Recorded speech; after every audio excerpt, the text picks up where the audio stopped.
Finally, we are sitting here to discuss the new stock Y model. How does it feel? Feels amazing. Finally, it's the day has come to launch the bike. It's something we've been looking forward to for a very long time. So great to be here. Yeah, finally. I remember Taddy stating in an interview, I think it was like 2 years ago, that the bike was supposed to be released end of 2024. Was this the plan all along?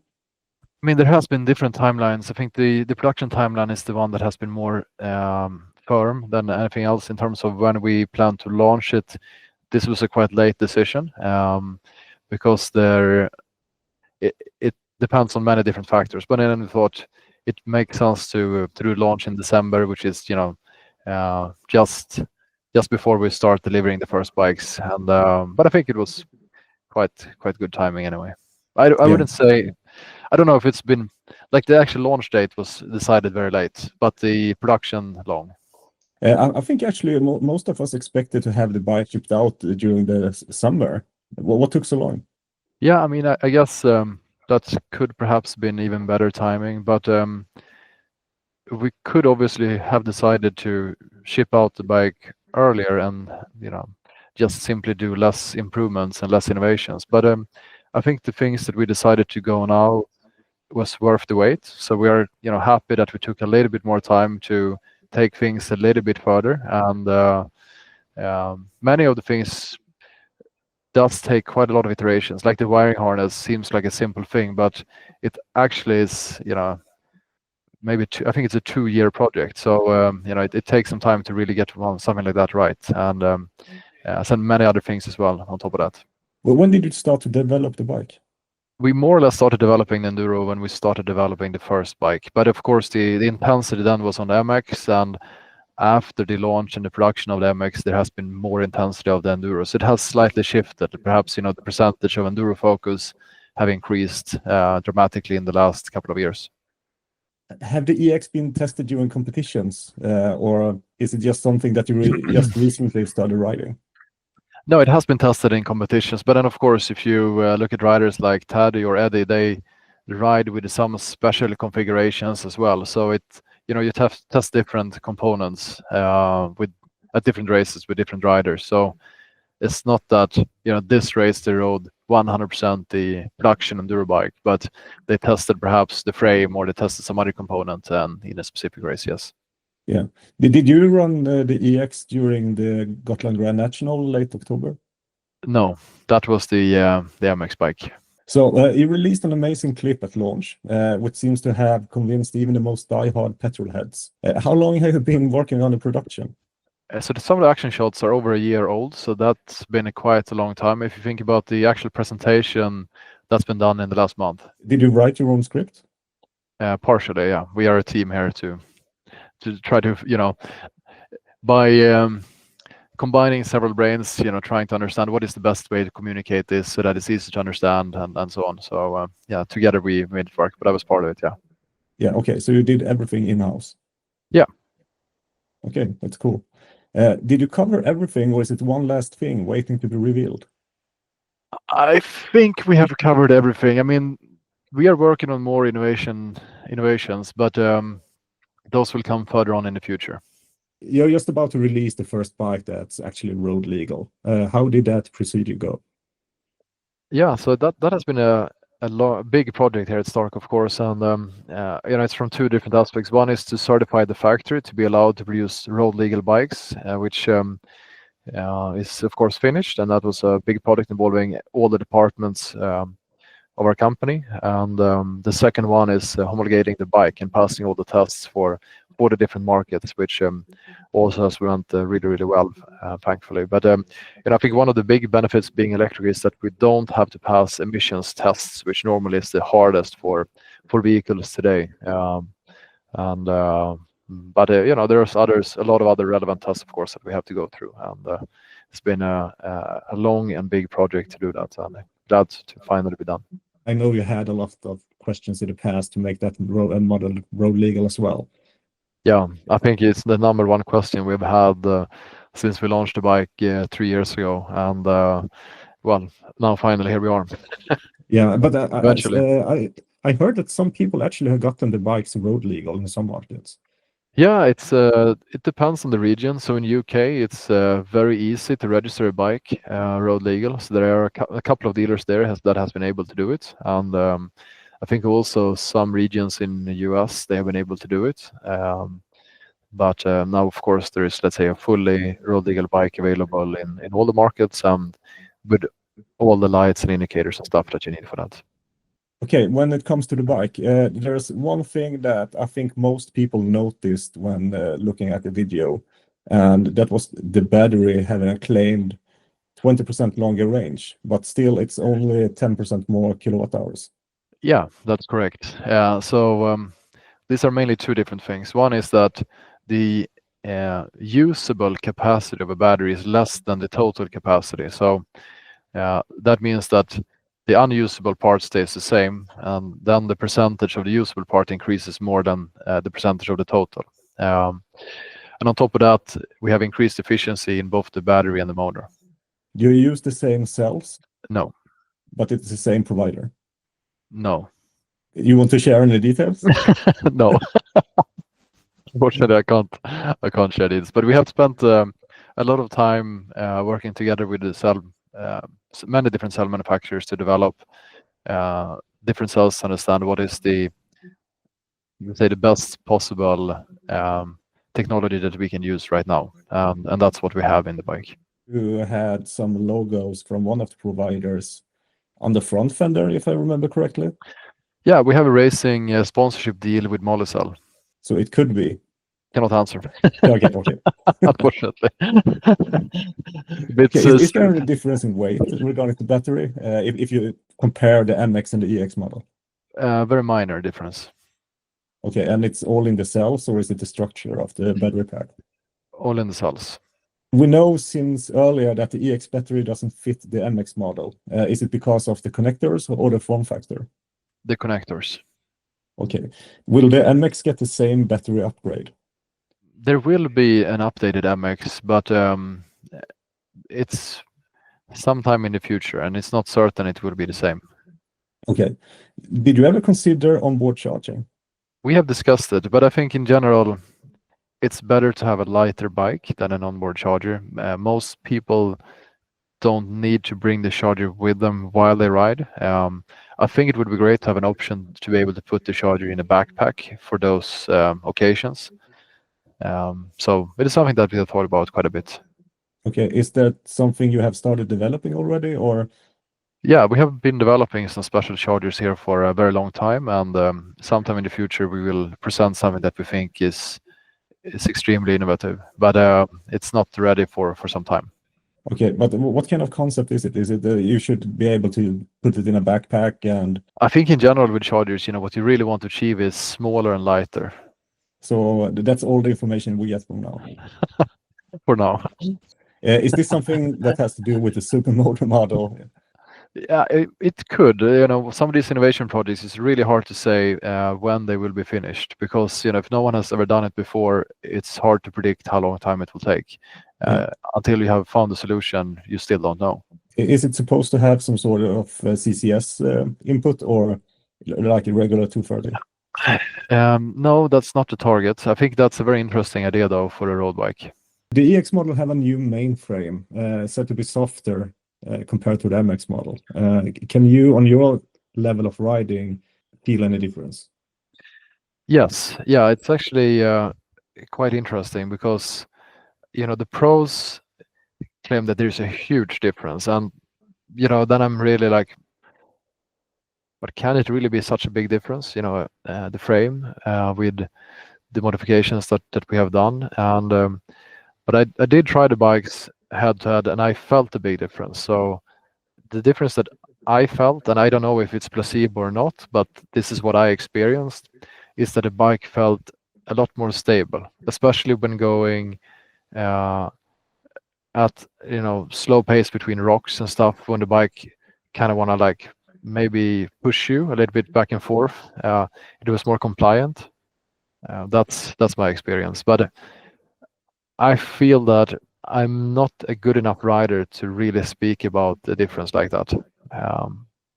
But my experience was that it felt much more compliant. Your history in the sport is more MX oriented, right? Me? Yeah.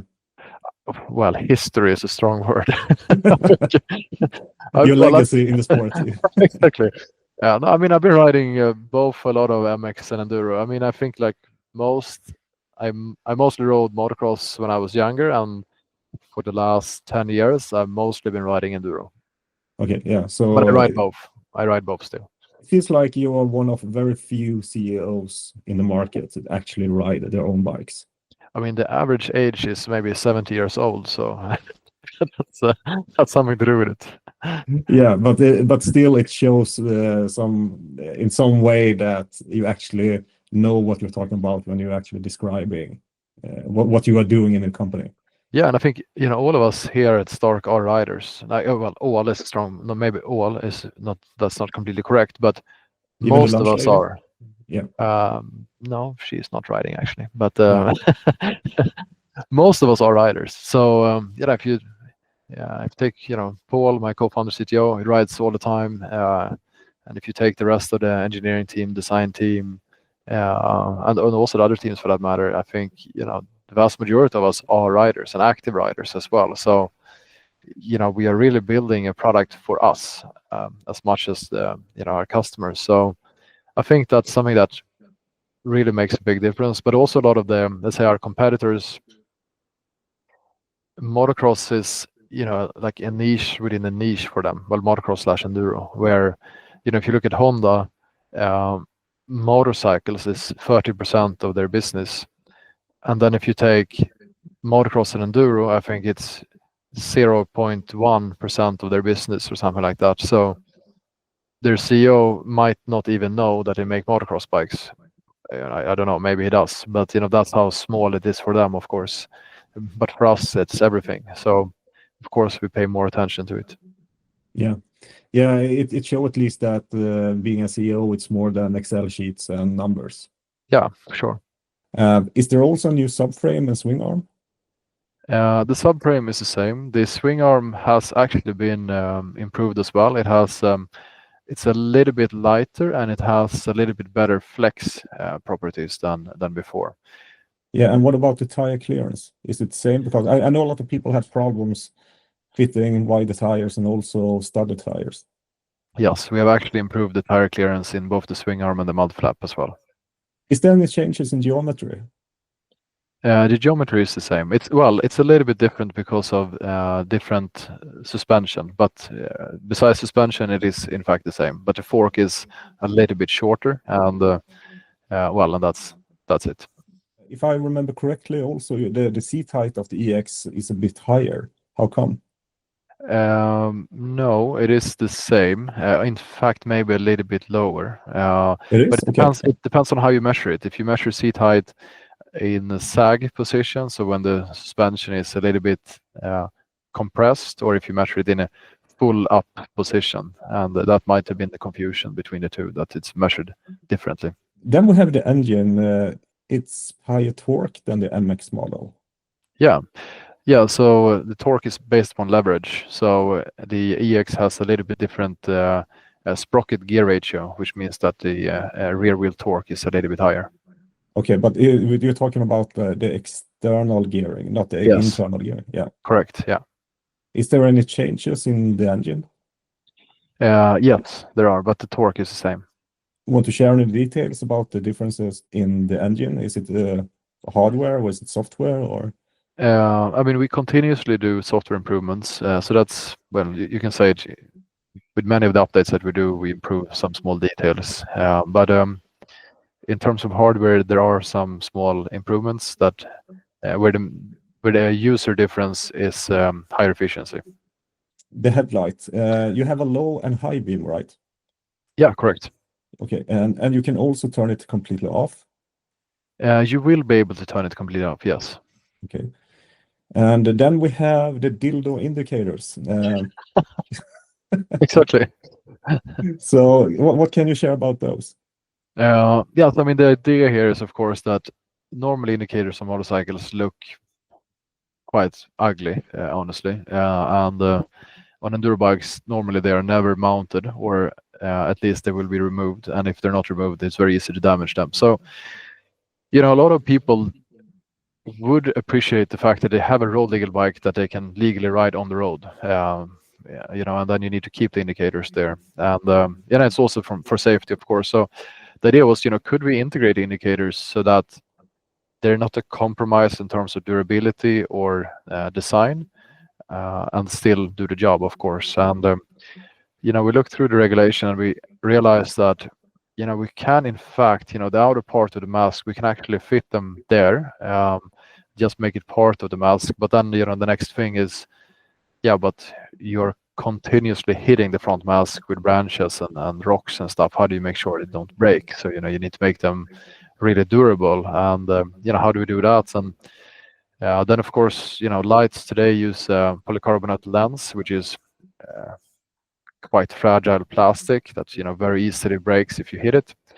And we started looking into different alternatives, and we realized if you could overmold it in a flexible material, if you overmold it, you remove an air pocket, so there's really there's no lens that can bend inwards because it's a solid piece, right? If you overmold it, and if it's a flexible material, it will absorb the impact rather than crack. You need to have the right hardness, of course. And by overmolding it, you also remove the air pocket so that it becomes waterproof, which is also nice, because normally with lights you have an issue that after some time condensation or water can get in. Then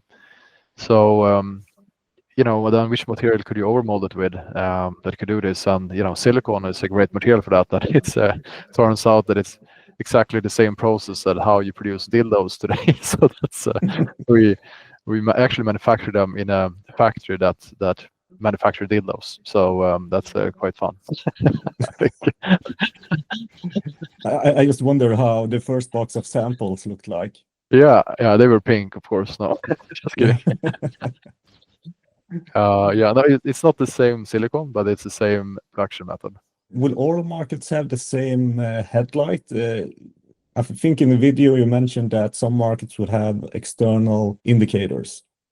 Yeah, so every market will have the same headlight, but for US and Canada, we are including other front indicators because they require a little bit more distance between them, and also they need to be so in the rest of the world, they measure indicators on brightness, so how strong is the light.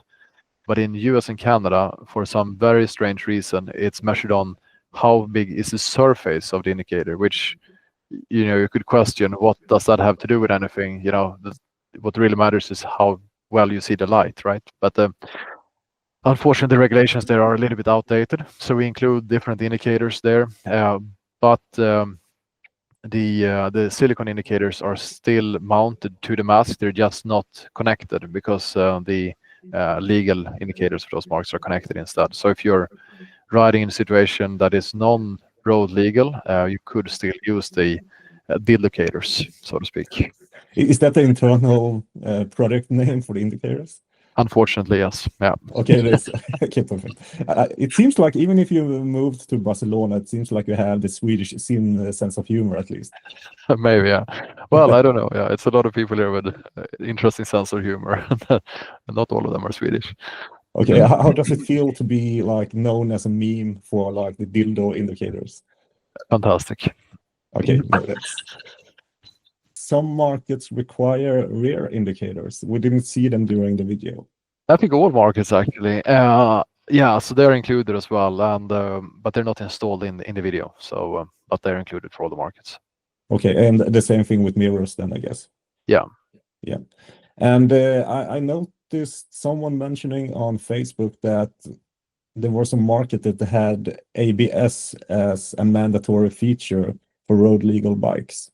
Yeah, I mean, I think it's a little bit of confusion. For most road legal bikes, that's a requirement, but for the Enduro category, it's not a requirement in any of the markets where we are active. And then we have the phone. Yeah, the Arkenstone. Yeah, and you made all yourself, or?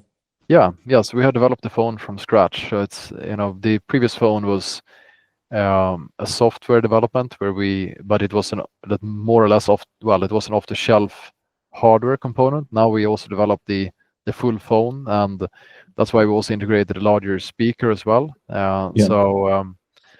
Yeah, no, it's I think it's a good next step, because the having a wireless display is it's an amazing function, where you can just unclick it and you can change settings like you can on a phone, and you can actually use it as a phone. But I think the stability of the previous version was not good enough. So this version, of course, we have some, it's better in several aspects: better resolution, better processors, it's faster, and so on. But we're also able to, by adapting the electronics, integrate the phone better into the electronics of the bike, so that it's works much better. So I think it's a good improvement. Okay. Did you bring a sample? I can show you one if you give me 1 second. Yeah, of course. Here is Darkenstone, and as you can see, it has a quite large speaker here built into the back, so we can play some sounds. And it's Is it mainly for the horn, or does it have other functions as well? Well, the idea is that you could use it as a horn. Actually, in some markets, it is legal to use it as the horn. But also, if you want to play some other sounds, some kind of Avas riding sounds and so on, that we think could be important in the future. So we want to integrate the hardware now to be ready for it. Will it be loud enough? I think if you have someone with like an aftermarket exhaust on 450 at full RPM, there's nothing that's loud enough, because you can't hear anything else. So no, I don't think so. But it will, in most cases, I think it will be loud enough so that you will hear it. But compared to a 450 with a fully open exhaust at full RPM, I don't think there's much that can really compete with that level of sound, which is one of the biggest issues that the sport has today, right? So I think trying to be louder than that, you need a very big speaker, and I don't know if you should go to that level, but in most circumstances, I think you will be able to hear the bike. Okay, and then you have the horn as well. Yeah, of course. Yeah. So you can always use the horn. Yeah. Will the new phone and the old phone have the same kind of compatibilities when it comes to functionalities? Yeah. So I mean, the new one has all the features of the old one and a little bit more. So I mean, some of the main features are simple, that it's just better in every regard. But I think the GPS is a super nice feature, that especially when you're riding enduro, like you're out exploring the nature, and to have a GPS then is an amazing feature. Just like, even if you're not following a trail, just to see the map while you're riding, so you can see where the different trails are, is a super nice thing. Actually, I was out riding yesterday I just had the map active, and I wanted to make a new trail in one certain section, so I was just riding through the forest, which was quite nice. But then I could see, like, okay, this is where I should come out, so then I could adapt while riding when there's nothing to direct you, and I think it's really gonna help a lot with the experience of riding enduro. And a lot of people use it today. They have their phone mounted on the handlebar, but it's not really a nice solution, because your phone is not shock resistant, it's not waterproof. So if you crash the bike, put it underwater, your phone most likely will be damaged, and it's difficult how do you charge it and so on. But here's well integrated, and I think it's a really nice feature, and it should become the standard, I think, to have a GPS built in. Yeah, I think so too. But when you mention it's military grade, what does it actually mean? Yeah, so what that refers to, that is shock resistant and waterproof. So there is some kind of definition for rugged smartphones that they call it that, and it's just something that we decided to communicate, because it explains to a lot of people, what does it mean? Well, it means that it's waterproof, it's shock resistant, and so on. Yeah, and then you have a new phone dock for this phone as well. Yeah, correct. What differs from the last one? So the new phone clamp, it clips into the phone. Instead of just holding it with small fingers on the sides, it clips into some holes that we have machined into the phone on the side, as you can see there and there. So it clamps into the phone and hold it much better. So it's a much better system for holding it, to make sure like it can't fall out. It's a little bit lighter as a system as well, which is of course nicer. And yeah, and then in terms of the docking, we also have a new electric docking. So let's say the wireless charging and the communication, but now it also works as a distribution hub, so that from the VSU and from the bike, you have only one cable that goes up to the docking, instead of like most bikes today, you have a million cables that come in a wiring harness that is taped together with some black electric tape. And this thing twists every time you turn, which is not really nice considering the amount of cables you have there. So that's only like one thin, nice, flexible cable going up, and then everything within the handlebar section, so front light, indicators, map switch, throttle, and so on, connects to the hub. Yeah, so we use the docking station as kind of a distribution as well for everything that's there, and that way we can minimize cables, which is very nice. Is there any reason why you choose to use the docking station for this instead of having some sort of box? Yeah, I mean, that was considered as well. Like, should we have the docking and then a hub? But by using the docking as the hub, you remove one thing, right? So it's just one less component, which is lighter, less risk of something breaking, and so on. So I think it's a really good solution. And with the new bike, we will also have new software that includes adjustable power curve and engine brake. Yes, will this finally. be ready at release? Yes. Okay. And how long has it been tested? For a very long time. It's very important. It's difficult to, one thing is having the adjustability there, but then making it easy, because it's super easy now to just like adjust the power with one slider. But if you want to build your curve, how do you make that really simple and a nice user experience, and intuitive? So we've been working quite a bit on that. Okay. Does it include the traction control as well? No, that is not ready yet. So what's the hold up with traction control? I think it is a very big project for sure, but it's also a matter of priority where it is something that we're working on and it will come, but it's not ready yet because it's simply quite a lot of work and we need some more time. If I remember correctly, I think it was earlier this summer, or maybe even was last summer, you had an ad out for a position at Stark for iPhone app developer. Are you working on an iPhone app, or since you have a completely new phone with specific functionality? It's quite impressive. You keep track of us. We don't get away with any details here. Not on my watch. Of course, in the future, what would be very nice is that you can take your normal phone. Of course, you can use the Arkenstone as your normal phone if you would like. But let's say that you want to use your iPhone, and being able to, at home in your sofa, lay down and look at your riding stats, or if you want to change some settings or maybe plan a route or whatever it might be, that would be quite nice, I think. Yeah. So in theory, you can have two phones. You can have one phone in your pocket to adjust maps and everything, the settings you want on the bike, and then you have another phone like the Arkenstone, for instance, that you have on your handlebar. Yeah, for sure. But I think the main idea for us is that maybe you will keep the Arkenstone on the bike, but then when you are in a different location, maybe you are at your office or in your living room or wherever, and you don't necessarily have access to the bike at that time, but you want to check some data or you want to change something, you want to maybe, what was my battery level now again? Do I need to charge the bike before I go out tomorrow? Well, there you can then simply open your iPhone and check all of these things. So I think it's just quite convenient. But does it still have to be within the Bluetooth range? No. Okay, so you have a direct connection to the bike, more or less. Yeah, over internet. Okay, that's awesome, because every time I'm charging the bike when I am supposed to go out riding, I usually try to have my battery at a quite low level when I don't ride.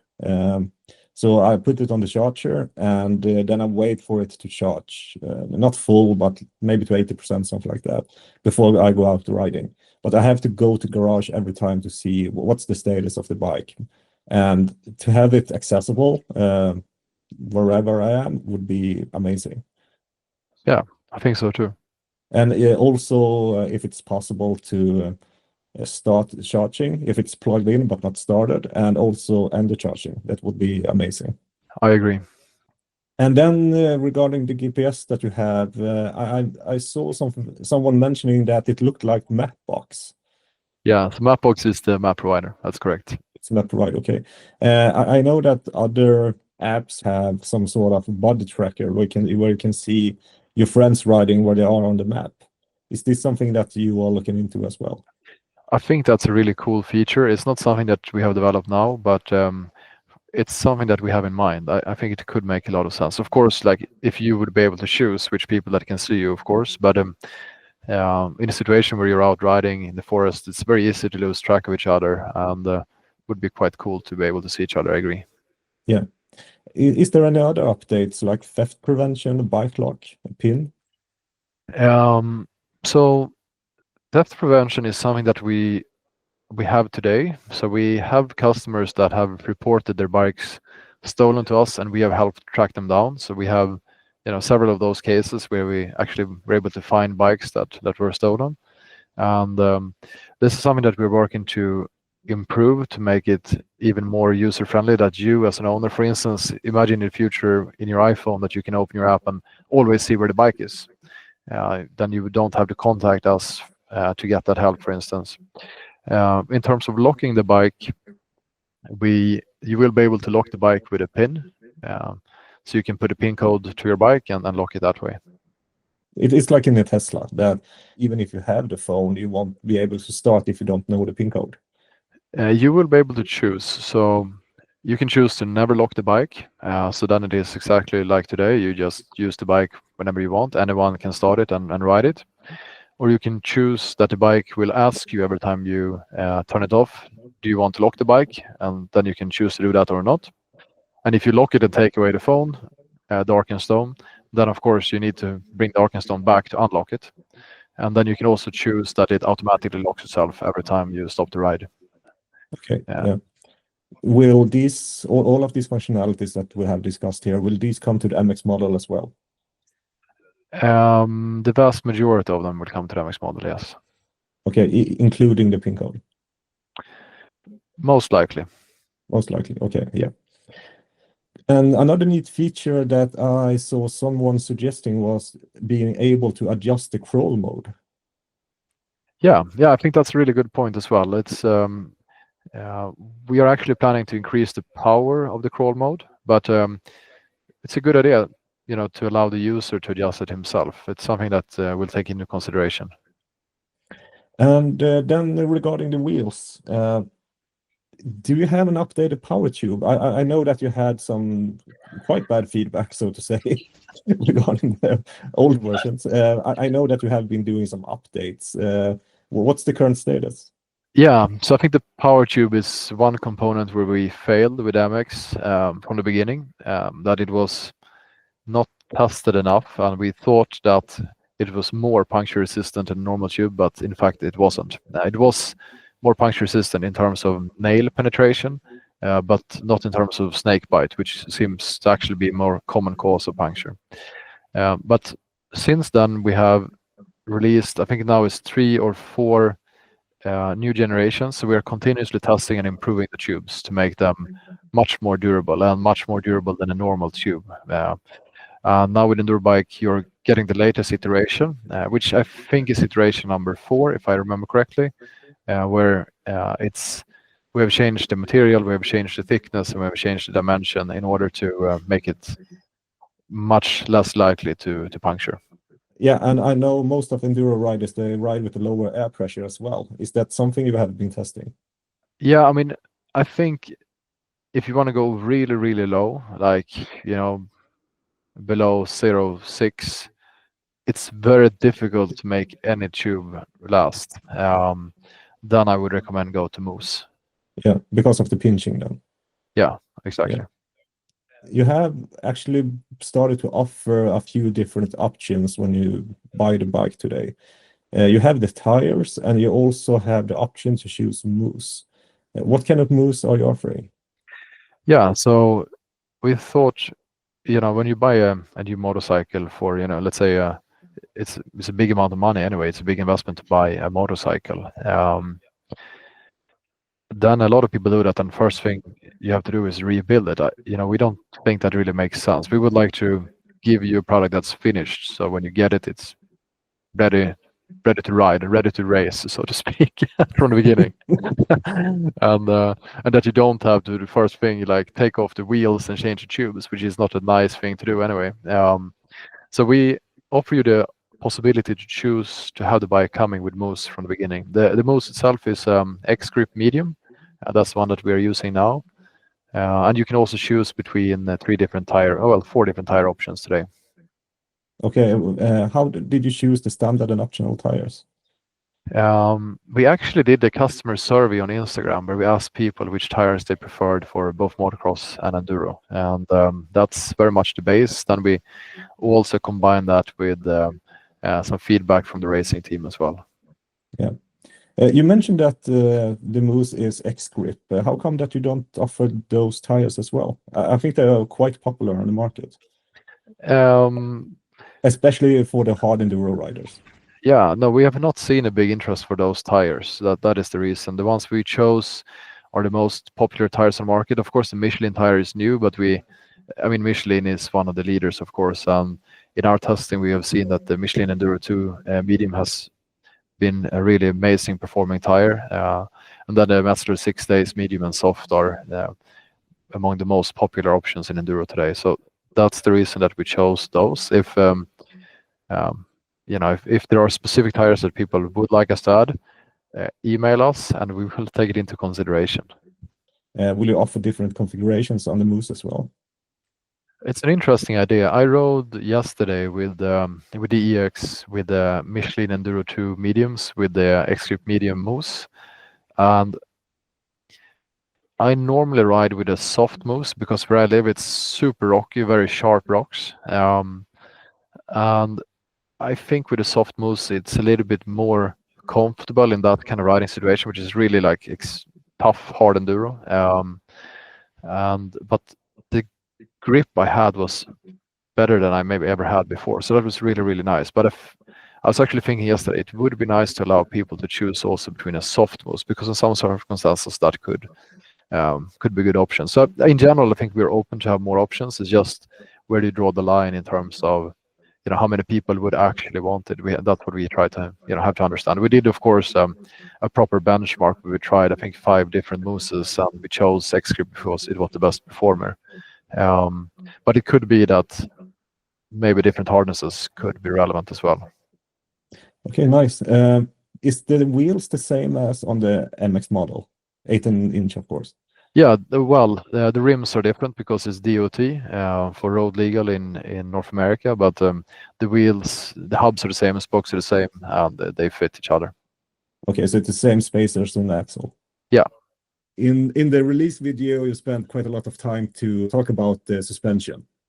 You had Taddy explaining the whole procedure. But we know that that's quite a big range between extreme hard and the fast woods enduro. So how did you find the sweet spot? Yeah, and I mean, of course, on an enduro bike, suspension is among the most important components. Our goal was that we wanted to have something that works well for normal type of enduro, which is what most amount of people do. So that is, let's say, the main target, which is really good because that's in the middle between really, really hard enduro and very, very fast trail riding. So by doing that, I think we're more or less perfect for traditional enduro riding, and then we're still very, very good for hard enduro or even fast trails. That was the target, and I think we have achieved that in a nice way. It's also shorter travel than the MX bike. How come? It's actually quite common with enduro bikes, and we tested, of course, different strokes, different length of suspension, and we came to the conclusion that a little bit shorter fork and a little bit less stroke works better for this kind of riding. Yeah. How does it work when developing suspension? Do you tell KFB that we want to have this sort of suspension, or do they have like off the shelves different kind of settings that they just send you, or do you develop them yourself? How does it work? Well, we develop it together. So, of course, they prepare some materials based upon both their knowledge and our feedback, and then we meet and we do tests together with riders, and that's how we come to the conclusions. And then something you were very excited about in the video, the wiring harness. Yes. It feels it was close to heart. Yes, very much. No, Was it like it's finally finished, or was it like I'm really proud of this product? Both. I mean, I'm a motorcycle mechanic, so I mean, I've been working on bikes since I was 10 years old, and something that always annoyed me was the wiring harnesses, because I've never seen a wiring harness on any motorcycle or car for that matter that is nice. It's always, I mean, it's made in a way that makes you think that the people that does it, they don't care about it. Most OEM bikes, the wiring harness is actually taped together. Like that's how they put the wires together. They tape it. Like for me, like I don't understand how is that possible. And the result is that, of course, that it looks horrible. The quality perception is as low as it can be. But not only that, the quality is really, really bad. So if you look at motorcycles today, like the most common cause of failure is the wiring harness. Like you have water coming in somewhere, you have some corrosion in some connector. Like it's continuously creating so much issues. And the way it's built is like there's nothing good about it. It's super heavy, bad quality. It looks like I just felt that it's like the forgot component that no one ever cared about, and we decided a quite long time ago that we want to change this and to develop a wiring harness that is really neat, that does what it should and nothing more, but that is also completely overmolded using high quality connectors and cables to make sure that the wiring harness is not the weak spot of the motorcycle, but it's the strong spot, and it has taken a really long time to do it, but now finally we are here, so super happy about it. And I think what is the result for the user? Well, the result is that you get a much more durable bike, that then if you take off the bodywork and start looking at things, you see that we put so much attention to detail, and I think it matters. Like every single screw matter, every single cable matters, and we want to make products that are nice. That's what we want to do, and we should not forget about the wiring harness. Everything matters. And as far as I know, most components on the bike now have new connectors. Yes, correct. Yeah. Did you choose the old connectors for some parts, or is they all new? Actually, the fan and the water pump uses the same connectors because it simplifies a lot, and those two connectors actually work quite well. So we didn't change them, and it's also well, yeah, they're tested meticulously, so they are good, even though those two connectors are not overmolded. But everything else is. But yeah, the rest is changed. Yeah. Yeah. Did you develop the new connectors yourself, or is this something that you find a supplier for? It's a combination. Many of them are developed by us, but some are, well, maybe some is off the shelf, but I think might be that all is actually custom developed. What was the new wiring harness? Something that was supposed to be on the old MX bike from the beginning that you didn't have time really before release? Well, we worked on it already done, but we realized that there's no way to make it in time for that. And then we have the new map switch. Yeah, actually, I have it here. So, and also here you can see the small connector. I mean, just compared to my finger, this is an incredibly small and tight connector. And the beauty of being so small is, of course, that it's easy to route inside the handlebar, which we've done with this one. But yeah, no, this is the map switch, which has everything integrated into it. There you have the headlight, for instance. Is it something that you press and cycle, or does it have other kind of functionality? Yeah, so I mean the headlight button is, I think, as simple as you can make it, which in general I think is a good philosophy. So There's only one button, so if you press once, you just flash the headlight. If you hold it for a second, you turn on the headlight. If you press again, you turn off the main beam, and then you only have low beam. And then you have the indicators as well. If you press once, they blink 3 times, and if you Yeah. hold a little bit longer, it continuously until you turn it off. Some people in the past had problems with water coming into the map switch. Have you done any changes? Yeah, we have worked a lot on both the membrane and the gasket, so to improve that function. Is there something else regarding the map switch do you want to share, or you have the horn as well, right? Yeah, you also have the horn here. No, I think it's one of those components that we are really, really proud of. That is something that you interact with quite a bit, and normally it's a quite not so nice component in plastic that doesn't have good quality. It easily breaks if you crash, and it doesn't give you such a nice feeling working with it. So we spent quite a bit of time to try to create something here that is much nicer to interact with. So Yeah. And what was the main reason behind putting the cable internal in the handlebar? yes, especially when you ride enduro, you're going through branches and things that are ripping off your handlebar as you ride. And I mean, we already have the data. We know a lot of people break the current cable in the map switch because the cable gets stuck in different things. And this is common with all bikes, of course. And with an enduro bike, it's a really big value to route it inside because you cannot rip it out.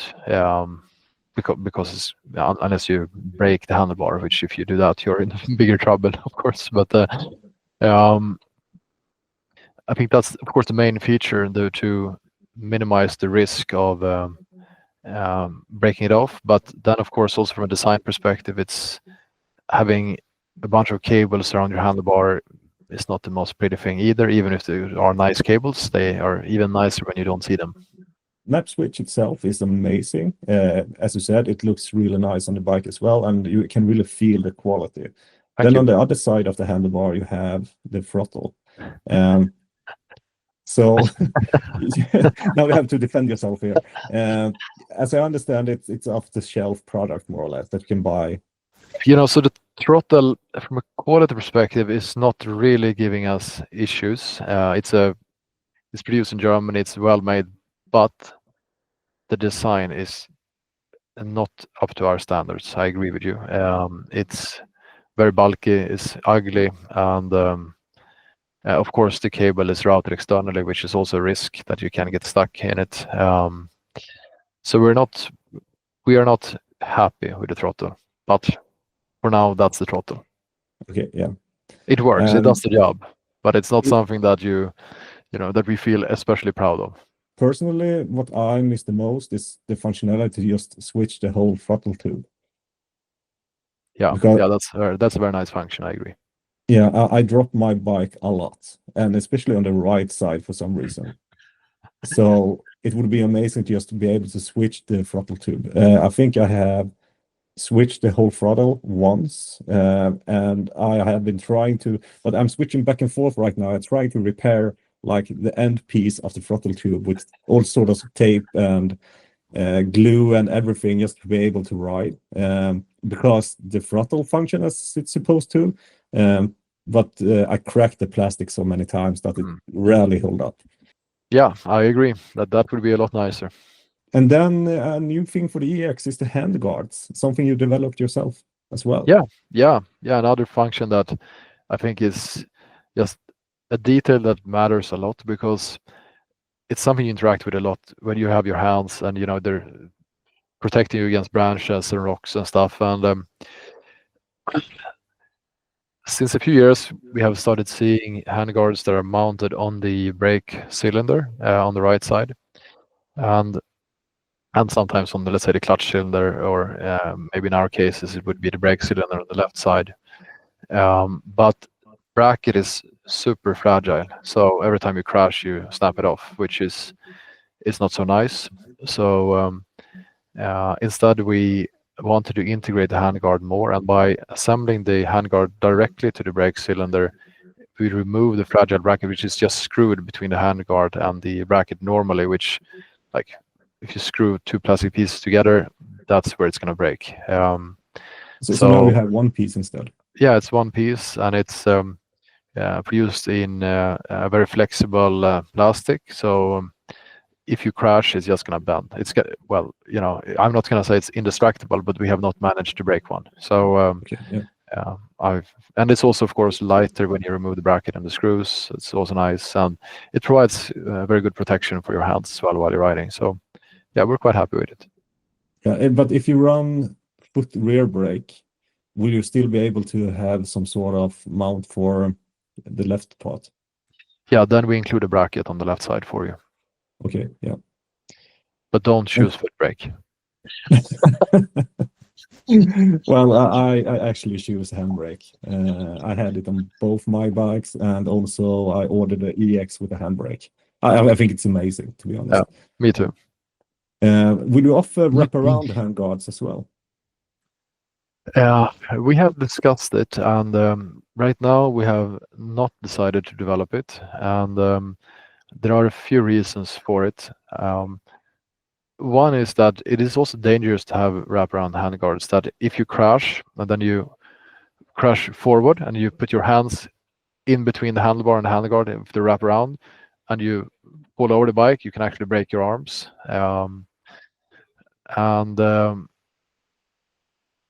Like, of course, if you hit something really, really hard, it can take a bigger impact, the handguard itself. But if you hit something that hard, maybe it will twist your handlebars, so you crash anyway. So I don't know if it really has such a big value for you. What is your opinion? It protects the throttle tube. Yeah, it's a good point. But there could be other ways. There could be other ways to do that. The reason I don't use it is I'm afraid of breaking my arms if I get stuck into. But still, I haven't seen it. I just heard about it. I don't know if it's like one of those rumors that you shouldn't use that because you can get stuck, but that it actually never happened. I don't know, to be honest. But that's like the main reason I don't use them. And also, they add a couple of centimeters in width of the handlebar. Yeah. And it really annoys me because usually I ride very close to the trees. Yeah. So even if it's just a couple of centimeters, that's enough for me to hitting the tree and getting off balance. No, I get your point. I agree. You don't want to add the millimeter there if you don't need to. But maybe you can come up with some sort of new solutions. So yeah, I think a throttle that is indestructible, that would be a good solution. Yeah, and also of course you protect the brake levers as well. Let's see what we can do. Yeah, speaking of those, this is not something that's specific for the EX model, but for the left-hand rear brake, it's impossible to find some off-the-market brake level. Will you only offer the ones that actually come with the bike? Because there are like on the market for other models, you find like stronger ones, you find shorter ones, you find with a different angle, you find with leverage, you had all kind of different types. But just for the left-hand rear brake Brembo model that you use, it's impossible to find something on the market that's compatible with that model. Good point. Maybe it's something we should look into. Yeah. And then on the EX model, we have other hardware that also gets some updates. For instance, the handlebar. We talked about internal cable routing. Does it affect the strength of the handlebar? No, so where we have placed the holes in the handlebar are not stress points, less stressed points, so it doesn't affect the total strength of the handlebar. Okay, yeah. And as far as I understand it, the skid plate is the same model as the MX model. Yeah, correct. So it doesn't contain a linkage guard? No. Okay, yeah. And you know my standpoint regarding that. I would love to see at least a linkage guard, maybe even some protection for the engine and also the peg mounts. Would it make sense for you to develop some sort of hard enduro bash plate? Maybe it should. I mean, we have never seen broken linkage, but I think you have a good point. And you have a new chain guide. Yes, correct. Yeah. Yeah. So when you ride enduro, especially a little bit harder enduro, you ride through some really big rocks and trees and stuff that I think you hit the chain guard a lot more than you do in motocross, of course. And we realized that with the existing chain guide, if you hit it really hard, it was possible to derail the chain. And this is something that we, of course, wanted to improve. So the new chain guide is 266% stiffer in a lateral direction, but it's only 7% heavier. So I think it's a really nice development by the internal team, and yeah, it works really well. I also think it looks a little bit better, but of course, number one, it works much better than the previous one for this type of riding. Yeah. Will it fit the MX model as well? Yes. A lot of people had problems with fitting another type of chain because the chain guide wasn't wide enough. Is that something you have looked into? Why do you want a wider chain? Yeah, I don't know what you call these clips that you use to put the chain together. Yeah. But you still have like a 520 chain, of course. But the clip that you use to put it together hits the chain guide every time it circles. Okay. I never heard that before. I will check with the team if there is any change with the new one. Yeah, I use the DID EVRT 520. I think that's the full name of it. Okay. Yeah. Yeah, but I think that the pin that you use to close the chain is the same on all of the models, more or less. Yeah, the chain we use, the RK, is one of the most narrow X-string chains on the market, so could be that the wider ones have a little bit of an issue. And also you have a new side stand. No, we have a new side stand bracket. Okay, yeah. So the leg is the same actually, but the bracket is new. So it moves the position and the angle a little bit to put the bike a bit more upright. Okay, yeah. So it's possible to buy the new bracket and put it on your MX model? Yes, it is. Okay, yeah. I don't really know if I'm gonna do that because I think that the current length is perfect for me since I only use it in woods. Okay, yeah. I totally understand if you put it on like tarmac or like even ground, but not in woods. It will tip over to the other side. Yeah, I mean, it's really difficult to get the side stand length perfect because it varies on how much sag do you have in your suspension, which tires to use, of course, which kind of terrain and so on. So we noticed that there were quite a few people complaining about the previous stand, which is why we made the stand reach down a little bit further. But yeah, and it's different for everyone almost. So I get your How point. much further? Is it like a few millimeters or? A few millimeters. I don't have the exact number in my head. Yeah. Okay, interesting. And with the EX model, you also released a titanium kit. Yes. It seems a little bit like one of your products that you wanted to have. I mean, I'm a huge fan of titanium, of course, and I believe it's a material that will take more and more part of the products that we develop. And the benefit is, of course, clear that it's the same strength as high strength chromoly steel, but it's 45% lighter. So I think it's an amazing feature. Buy the titanium kit and save almost a kilo on the bike, and then of course it's also a bit cool. Yeah, of course. But I know in the past you have mentioned 3D printing titanium quite a lot, and you also have the Christmas gifts that you have been offering. Yeah. When it comes to titanium, is there any other parts on the EX bike that you can get in titanium except this kit, of course? I mean, the beauty of 3D printing titanium, this is the klinga, the sword we made for Christmas this year.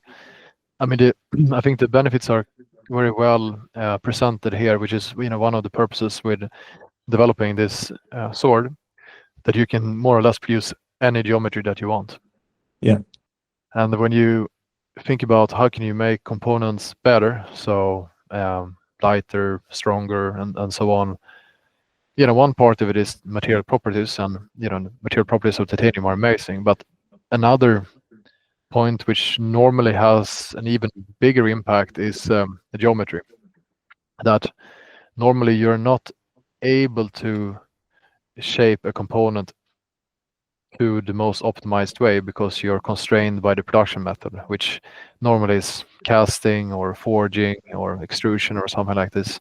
But with 3D printing, you can now suddenly print in any shape that you could ever imagine. So it will allow you to make much better components, and the biggest benefit will be lower weight.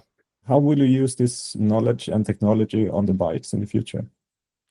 Let's see. We started. So today we produce the foot pegs with titanium 3D printing. So those are available today. We have produced 1,000 axes, 1,000 swords in order to learn a bit more about the technology and mass production of it. And in the future, we plan to incorporate this to a very large extent in the bike. How does it affect the cost? 3D printing today is very expensive, and I think it's normal with new technology that in the beginning it's a high cost, but we believe that in time 3D printing will replace all castings and all forgings, and it will be cheaper. But let's see how long time it will take.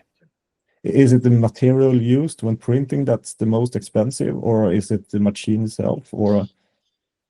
It's both really. So productivity, I mean, the machines are expensive. I think the machines will stay expensive, but if you can increase the productivity, the cost per component will greatly reduce.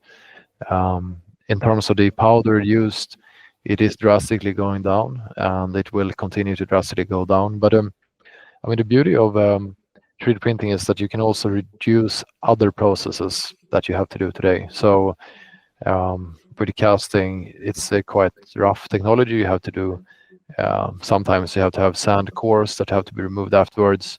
You have to machine a lot because the tolerances are not incredible, but the accuracy with 3D printing is much higher, so you can reduce the machining significantly, which can also reduce other costs. But is the strength the same? Well, I mean, it depends on what you compare with, of course, but the most common titanium alloys used in 3D printing today have similar strength to very high strength chromoly steel. So if you, for instance, take 25 chromoly, which are used in, let's say, European Enduro gas bikes today, the strength is almost double. So titanium is almost double the strength of that chromoly steel. If you look in the steel that we use in our frames, 15 CDV6, which is a much higher strength alloy, titanium is more or less same. But so in general we can say very, very good properties. The difference with titanium is that it's a little bit more flexible than steel. Okay, yeah, so the weight and the strength ratio is quite good for 3D printing today. Yeah, for sure. Yeah. Okay, interesting. We'll see what the future holds. Yeah. You mentioned the new charger, the travel charger you're working on. When it comes to the old one, have you done any changes? No, the EX comes with the same stand charger as the MX today, the one you see behind me here. The clutch. Is it something that you really ever considered for the EX model? I think we can say that it's something that we have considered and we have tested, but I mean, all our tests show that if future riding is hand rear brake and throttle, it's an amazing combination.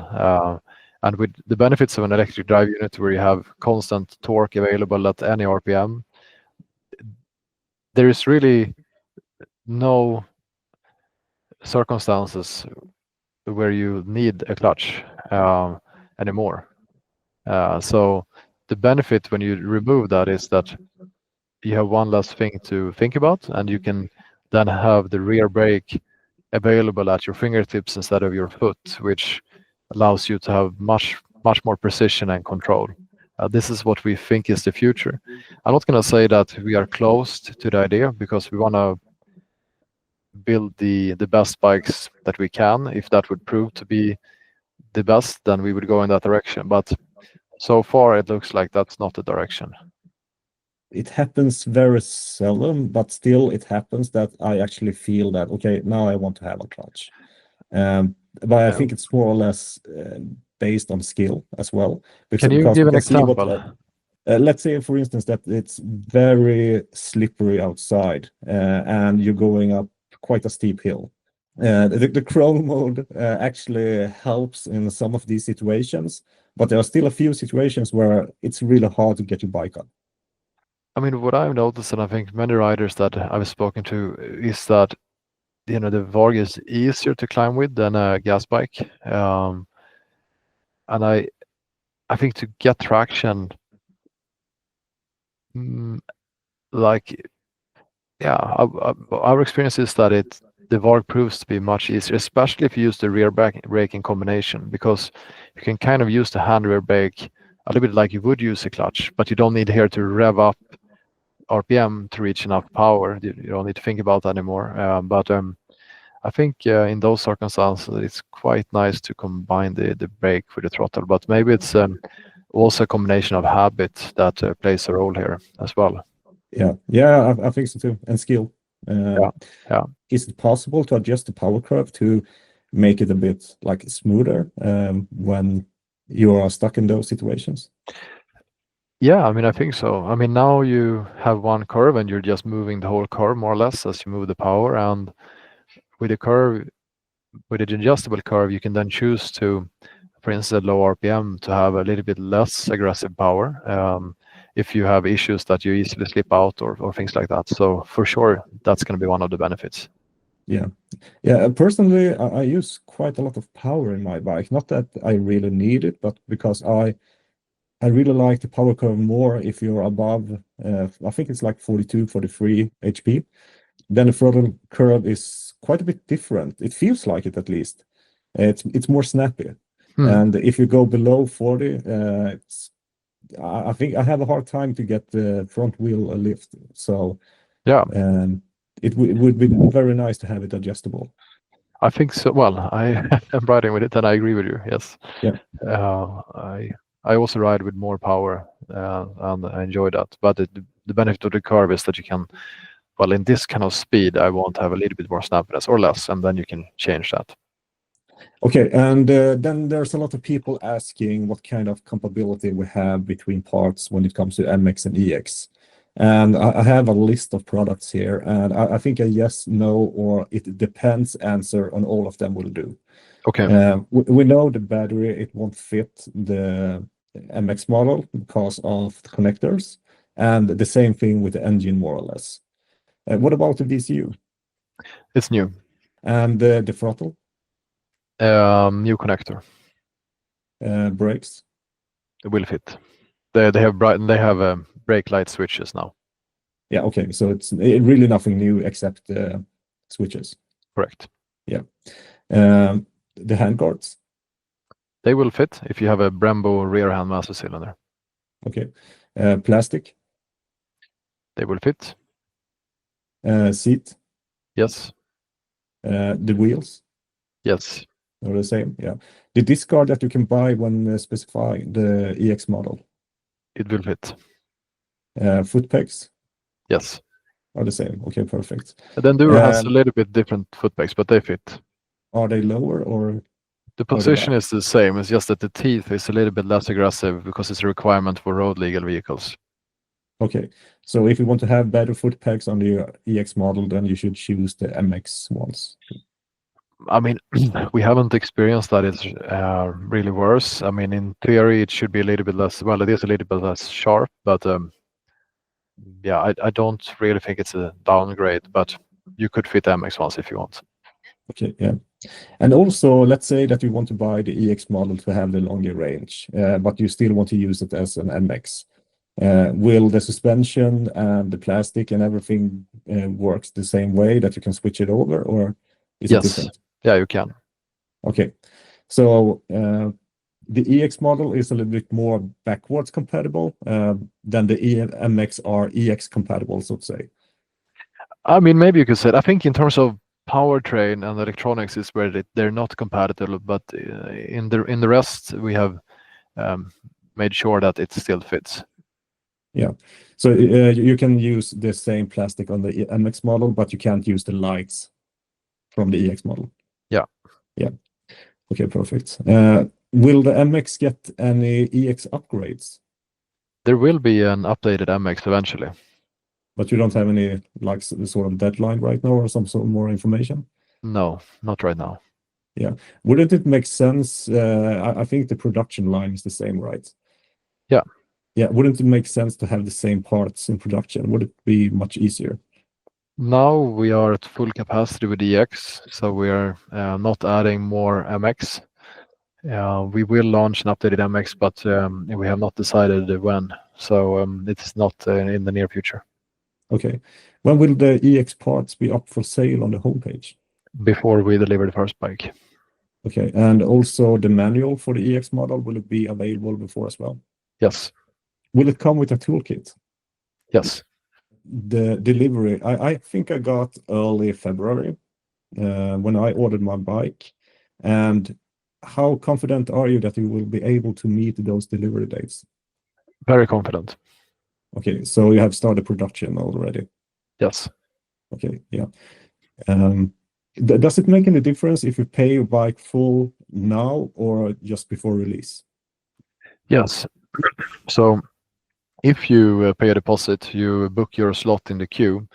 But if you pay in full, that's when you will have a prioritized slot. So if you have a lot of people paying in full, even though you made an order earlier, they will get the slot before you. So, and the reason is that with the MX in the beginning, we maybe started asking to have the payments too late, and it made it a little bit of a mess where people had their production slots, but then if we hadn't received the payment, but we had received the payment from someone else, we hadn't built that bike. So that's why we prioritize fully paid bikes now.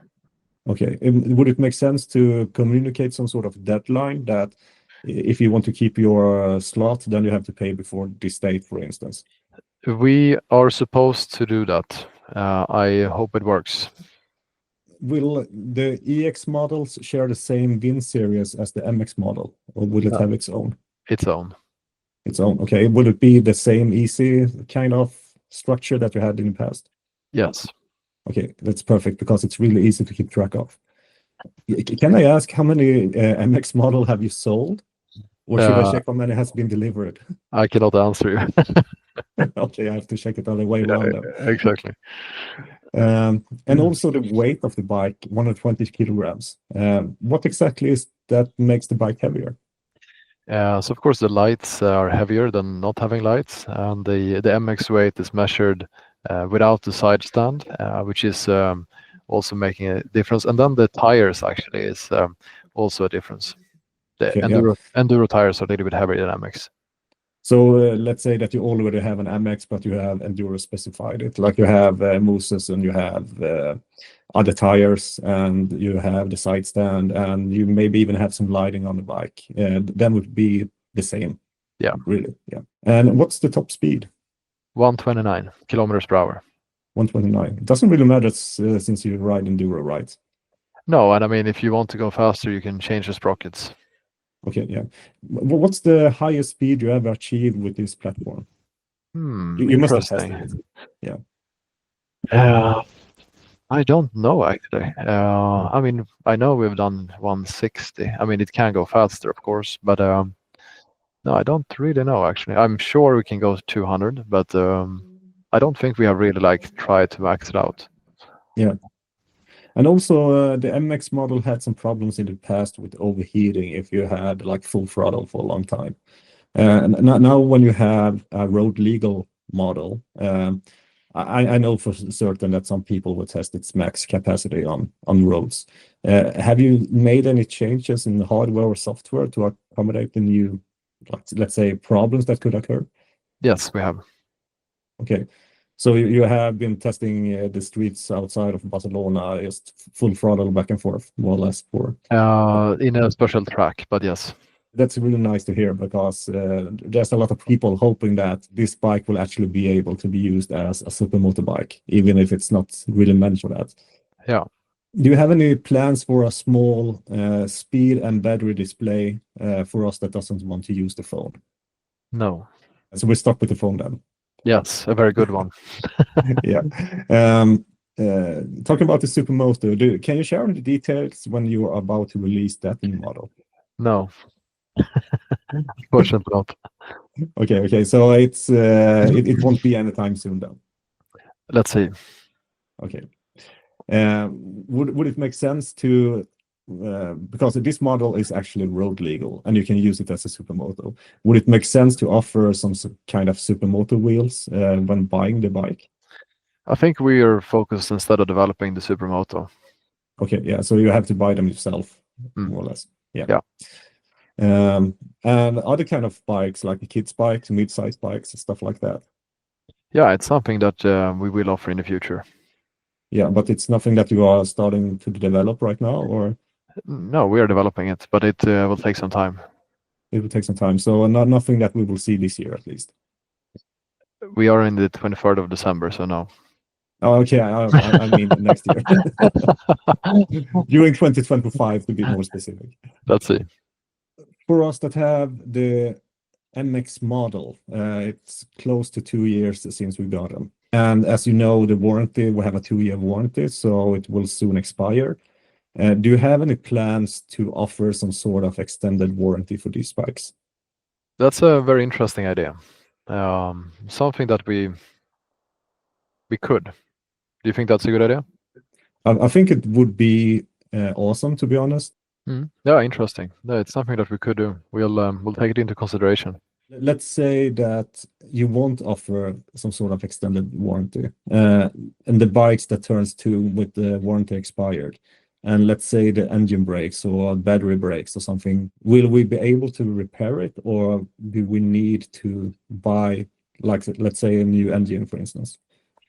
I mean, we will still support all of our customers, even if the warranty is over or not. But the difference is, of course, that if you would need a new motor after warranty has expired, you will have to buy the motor. But we will still help you to diagnose the bike and to understand what could potentially be wrong if there would be something. Would it make sense to offer some refurbished parts? Could be interesting. I mean, in order to reduce the cost, it's something that we could do. Will those with bikes whose warranty has expired receive the same level of support as before? Yes. Okay, so no difference between like new customers and old customers. No, we want to do our best to offer the best possible service to all our customers. Okay, yeah. Do you have any future plans you want to share? Regarding Everything, more or less, that we haven't covered so far. Well, I mean, I think next year, 2025, is going to be incredibly exciting. Many things happening, and looking forward to see customers receiving their EX bikes all over the world and to see what they will be used for. And on top of that, we are working on some other exciting projects that we look forward to eventually unveil, of course. Yeah.